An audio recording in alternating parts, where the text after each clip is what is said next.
Guys, meron na naman tayong gagawa ng paraan na clock spring para sa busina. Yan, pang ano to guys, Mitsubishi Canter. Putol na. Dito siya naputol. Yan. Ito yung naging dahilan kaya nawala yung kanyang busina. Kapag pinipindot yung busina, yung pindutan, wala na talaga. Yan. Bali, ribbon type to. Yan. Ngayon, ang gagawin ko rito, wala kasing mabili yung may-ari. Kaya ang gagawin ko, i-convert ko na lang. Gagawin ko unlimited clock spring. Yan, ito yung mga ginagamit ko. Yan, plancha na tanso. Yan, kung walang ganito guys, na wala kayong makukuha ng ganito, humanap lang kayo ng mga yero. Yan, yung yero na medyo manipis. Yan, tapos ito, tuturo ko sa inyo guys ha.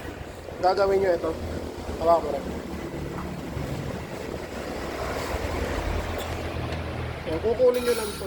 Itong kanyang plastic na to. Yan, natatanggal yan. Yan, ito yung gagawin yung sukat. Yung paggagayahan nyo. Yan, ganyan guys. Ito yung saktong-sakto dyan.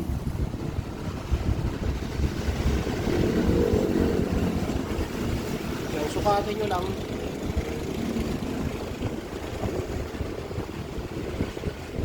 Pati sa labas. Kailangan guys, saktong-sakto ang sukat nyo.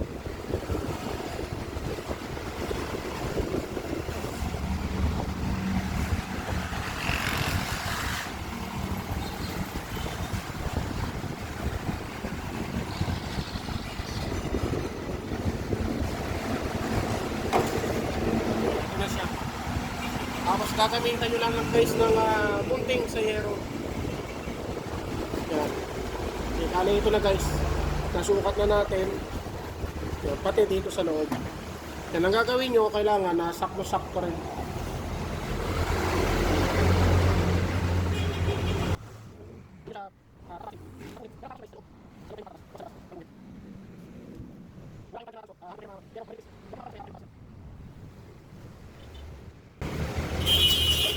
Yan, ngayon lang guys. Saktong-sakto yan. Okay lang guys na medyo pumasok kayo, huwag lang kayo lalagpas. Yan, dito. Kasi mahirapan kayong magpasok nyo, magbalik kasi yung hindi may papasok tong mga clip na yan. Yan, kailangan guys saktong-sakto. Yan, tapos ito guys, pagtanggal nyo na ito, itong nasa gitna na to, kailangan lalagpas din kayo sa loob. Huwag papalabas. Yan, pakita ko sa inyo guys mamaya kapag natabas ko na. Guys, ito na yung ginawa nating contact. Yan, ito yung plancha na tanso. Yan, dito natin na sinukat. Saktong-sakto na yun guys. Yan, ngayon dito tayo ngayon sa isa. Yan, para sa kapila. Gagawa rin tayo ng contact dito. Yan, ito yung green na may kuhit na kulay pula. Ito yung papunta sa kanyang relay. Yung papunta sa relay. Kaya yung busina kapag pinindot, tutunog yan. Ito yung papunta sa relay. Yan, ito naman ang susunod natin gagawin. Yan, alisin nyo lang to. Yan, alisin nyo lang. Tapos ito, sungkitin nyo lang to. Ito yung kanyang cover. Yan, ito yung nakaipit para dito sa may ribbon. Ngayon ang gagawin nyo ito. Yan, ito yung kulay green na may guhit na pula. Maglalabas kayo ng wire dito. Pupunta nyo rito. Nalisin natin ito. Parang ganyan. Yan, maglalabas kayo dito ng wire. Tapos ito yung guys yung gagamitin natin. Ito yung ginagamit ko.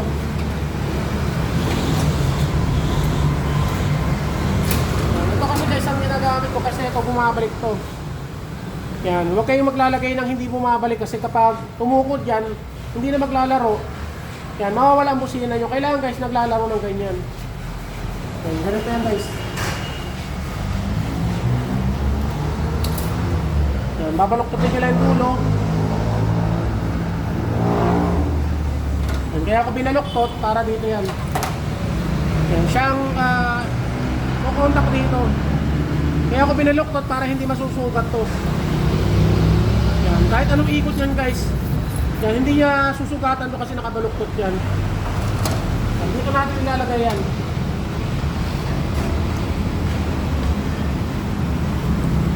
Yan, ipoporma nyo lang. Yan, ganyan. Hinahanapan nyo lang ng pwesto. Kailangan to guys, naglalaro ng ganyan. Yan, kaya kalalabasan yan. Yan, kahit ako sa inyo guys, mamaya kapag naiporma ko na rin to. Guys, ito na. Okay na yung ating ginawa na mga contact. Yan, tuyo na rin siya. Inilagay natin na steel epoxy. Yan. Okay na rin siya. Tapos ito yung contact niya sa kabila.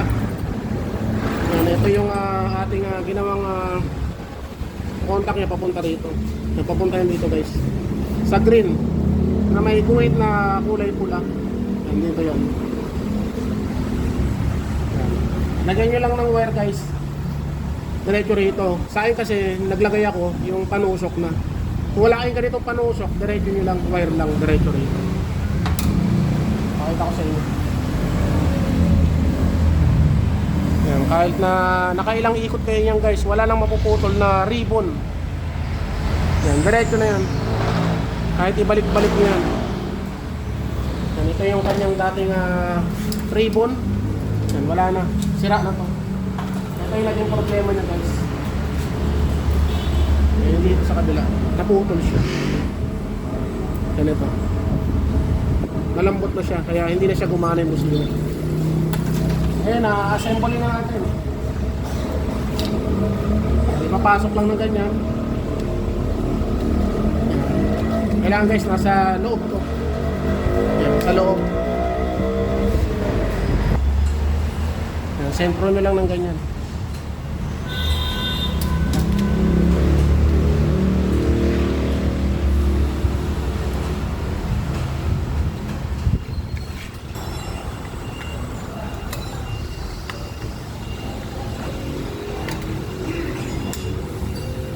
Pasok nila yung mga lock na yan. Yan. Nakapasok na. Yan, ngayon na unlimited clock spring na siya.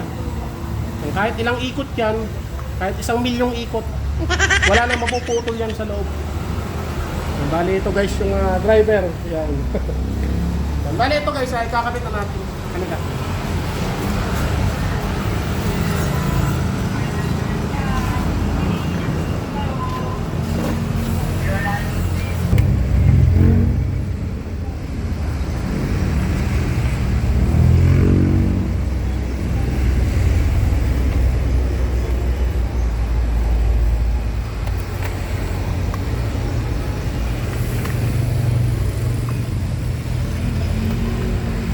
Kailangan maipasok lang natin sa dating yung tornilyo. Ayan, 4 na peraso.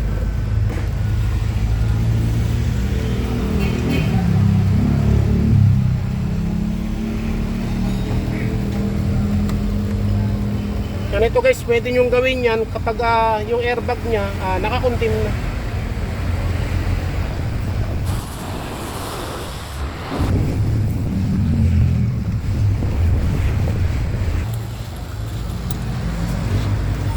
Yan, ito guys, check nyo rin.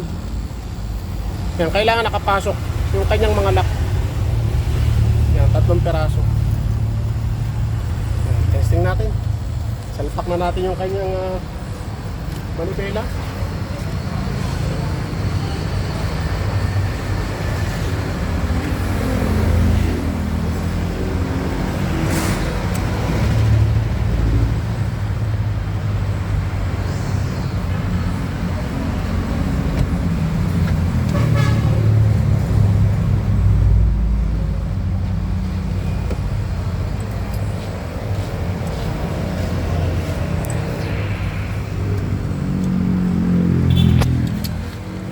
pre, gagana.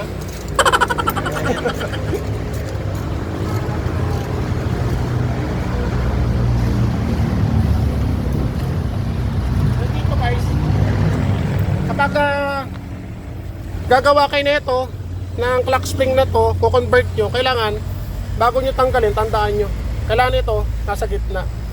Kasi para kapag binalik nyo, nasa sentro pa rin yung kanyang gulong. Yan. Balik na natin yung kanyang wire. Ito yung kanyang wire guys. Green na may guhit na kulay pula. Papuntahin dito. Yan, sa pindutan. Balik na rin natin to.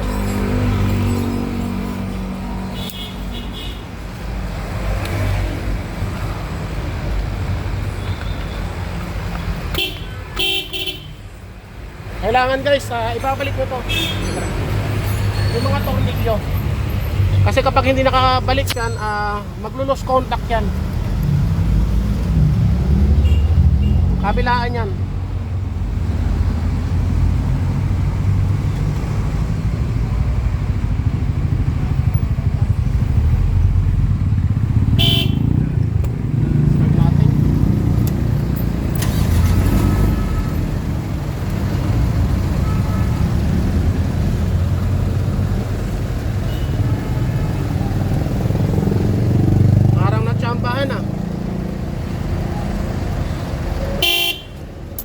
Testing.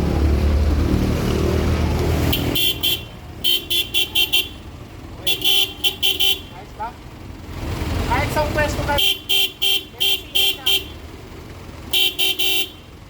yung tinatawag guys na unlimited clock spring.